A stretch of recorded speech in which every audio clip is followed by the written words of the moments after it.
হেই আসসালামু আলাইকুম, porridge lifestyle থেকে পরিজ হেয়ার। কেমন আছেন সবাই? আশা করি ভালো আছেন। আমি আলহামদুলিল্লাহ ভালো আছি। পান্থপথ সিগন্যালের এখানে লাইটিং করা হয়েছে, ডেফিনেটলি 25শে ডিসেম্বর উপলক্ষে করা হয়েছে। যদিও আমি আর বাবা লাইটিং দেখতে অনেক পছন্দ করতাম, আমরা রাত বিরাতে লাইটিং দেখতে বাইরে বের হয়ে যেতাম।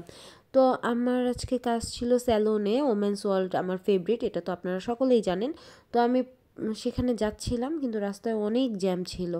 তো কেয়ার করা, আমি একটু ভিডিও করে নিচ্ছিলাম এবং নিজেকেও দেখছিলাম আমি কতটা টায়ার্ড এবং একটু সিক ছিলাম, এই জন্য আমাকে দেখতে বেশি ভালো দেখা যায়নি। আমি পৌঁছে গিয়েছি, এখানে একটা প্রেসিডেন্টের শোরুম ছিল ব্যাগেজের। তো আমার ইচ্ছা ছিল ভেতরে যাওয়ার, কিন্তু আমি যেতে পারিনি, টাইম শর্ট ছিল তাই। তো আমার সুজুকির যে বিল্ডিংটা, এখানে হচ্ছে ওমেন্স ওয়ার্ল্ডের ওদের অফিসটা। যাই হোক, এখানে একটা জিনিস দেখানোর ছিল, সেটা হচ্ছে যে সুজুকিতে একটা স্কুটি আছে।